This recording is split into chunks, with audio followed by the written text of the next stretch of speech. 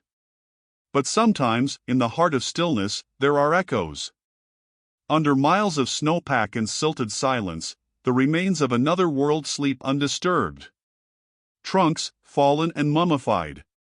Spores, trapped in ambered time. And strange alignments, trees not native to this pole, branches arranged in formations that do not whisper chaos, but order. Is it possible that a world once flourished here, in an age before our calendars, before our counting? A world that knew warmth before the tilt of the earth changed? Or, a world that created warmth? The difference is subtle, but profound.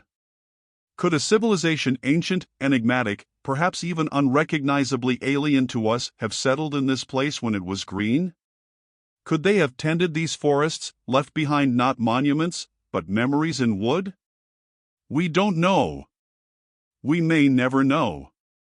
But as ice cores drill down through time, they find more than gas and dust.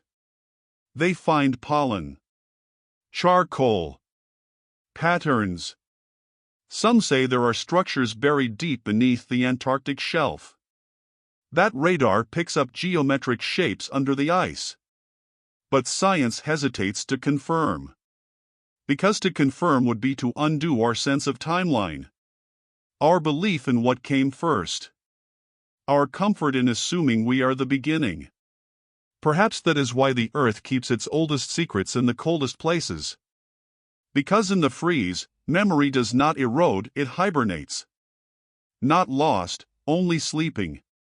And if forests can sleep for tens of millions of years, then what else might be dreaming beneath the ice? The echoes in the crust. There are places where the Earth rings like a bell. Not a sound we hear with ears, but a seismic shimmer, a vibration in the deep bones of the planet. When great quakes come, when the crust shifts and breathes and moans, those waves travel through the mantle like the memory of an old wound. And sometimes, they bounce off something unexpected. Anomalies. Discontinuities. Echoes that shouldn't exist. Scientists have named them zones with strange density, places that reflect more wave energy than they should. As if there is something embedded there, not quite natural. Not quite explainable. Deep under the Pacific. Beneath Africa. Near the edges of ancient continental roots. Places where no tectonic history quite makes sense. What if those echoes aren't geological mistakes? What if they're artifacts? Not things we can reach or touch, but great buried scars from a time before us? A world folded into the crust itself. A civilization so old it collapsed into geology. Imagine machines the size of mountains, crushed by time and pressure. Imagine cities that melted not from fire, but from the slow churn of tectonic drift. Layer upon layer, world upon world, until even the memory of intention became a seismic blur. And yet, the Earth remembers in its own way. In how it refracts shock waves. In how it hints at hardness where there should be none. These echoes in the crust, they are not voices, not exactly. But they are reminders. Not because they tell us a story outright, but because they refuse to fit the one we've already written. Maybe we're not meant to understand yet. Maybe the signal is too weak, the frequency too slow. Or maybe we haven't listened long enough. Because sometimes, to hear the truth, we have to listen through stone. When oceans swallowed fire. We think of fire as unstoppable. It spreads. It devours. It consumes the world in flickering waves. but under the right pressure, fire disappears. Drowned. Submerged. Forgotten. And once, perhaps many times, the ocean swallowed fire. There are volcanic plateaus beneath the sea, massive, silent ridges thousands of kilometers wide, blanketed in ancient basalt. Their edges are too smooth. Their forms, too consistent. It is as if something vast once rose there, burned, and was buried. We call them large igneous provinces. But even the name suggests uncertainty. They are not quite volcanoes. Not quite eruptions. More like continental wounds. Or funerals. Or silences. What if these regions, quiet now beneath leagues of salt water, once burned not with lava, but with something else? Civilization, perhaps. Industry. Light. Energy not from magma, but from memory. And what if, in some terrible moment, the sea rose up to reclaim it? It has happened before. Not just once. Again and again, the earth has drowned its own fires. Climate shifts. Sea level rises. Entire landmasses swallowed. Atlantis is not a singular myth, it's an echo of a recurring truth. Land disappears. Memory vanishes. And the ocean rolls on, calm and forgetful. But not entirely. In certain cores, drilled from deep seabeds, we find ashes. Not volcanic. Not recent. Strange carbon ratios. Anomalous particulates. As if something once burned not from below, but from above. Could this be the last breath of an ancient world, smothered in waves? Could fire have told a story, just before being silenced? The ocean is the greatest eraser. It levels all things. But if we read its chemistry like ink, its depths like hidden pages, perhaps we can catch the last glow of a flame that should not have gone out. And perhaps, even now, beneath the stillness, that fire remembers.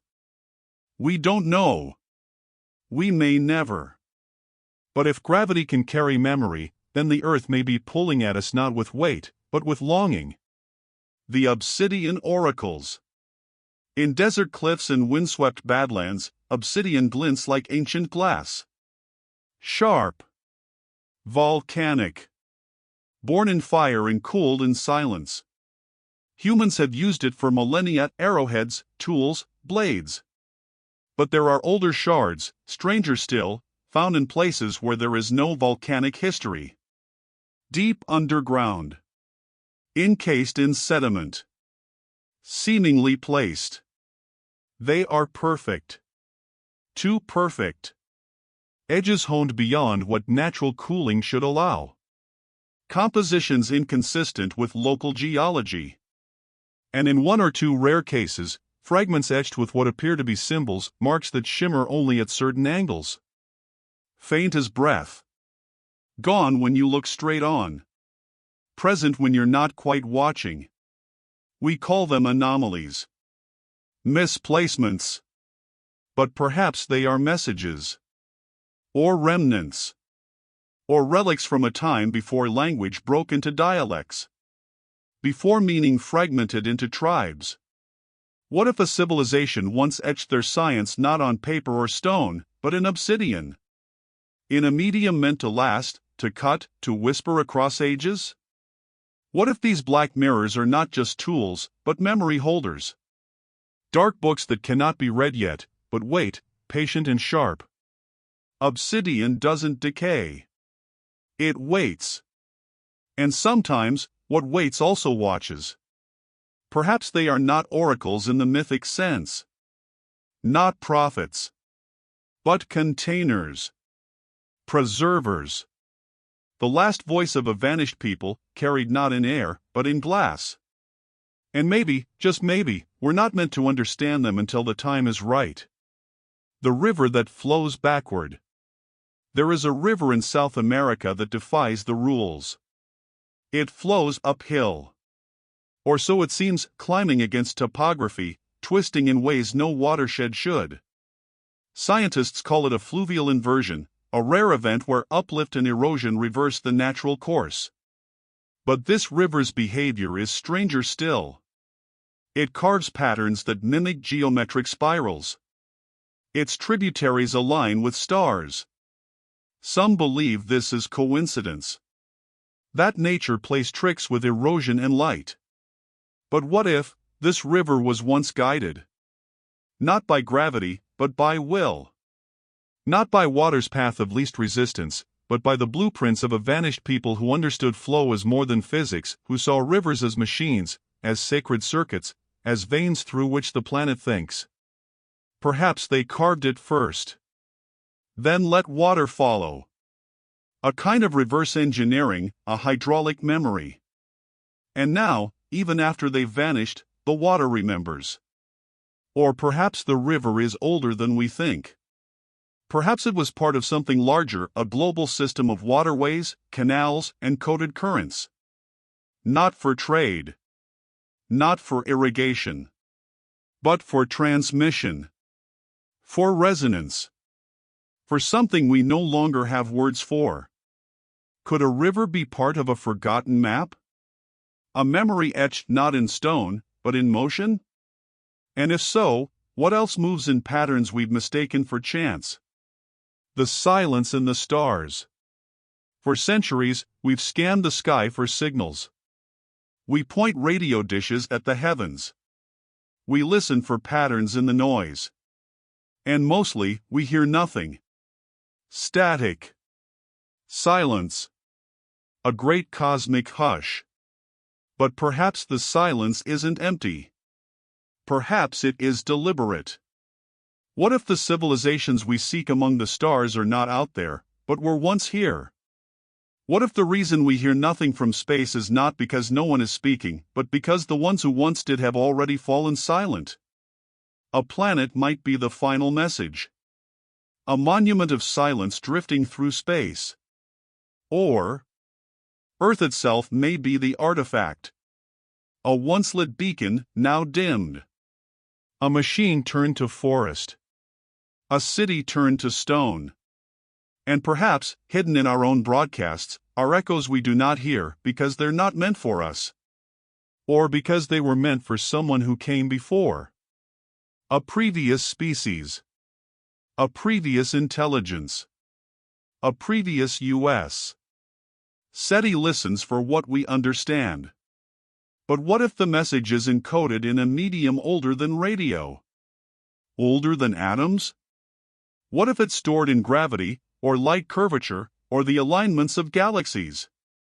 What if Earth was not just home, but a signal? And we, the inheritors of its silence. The dust that wasn't ours. In the oldest sediment cores, sometimes we find dust that doesn't belong. Not just from distant deserts, carried by wind. Not just cosmic dust, trickling down from the stars. But something stranger. Denser. Engineered, perhaps. Particles made of alloys we don't manufacture. Structures at the nanoscale that don't occur in nature. Not meteorites. Not pollution. But something else. Something precise. In Greenland's ice. In Antarctic cores. In deep-sea mud thousands of years old. Tiny spheres, fused at temperatures no forest fire could reach. As if a furnace once roared where no civilization should have been. As if the sky burned with purpose. We call them microtectites. We say they're from impacts. But what if the impact wasn't from space? What if something here exploded on purpose, or by accident, and cast its debris into the atmosphere long before we built our first city? A reactor. A forge. A war. A signal gone wrong. And now, all that remains is dust. Dust we cannot trace. Dust that shouldn't exist. Dust that sings strange songs under electron microscopes, as if echoing a blueprint lost to entropy.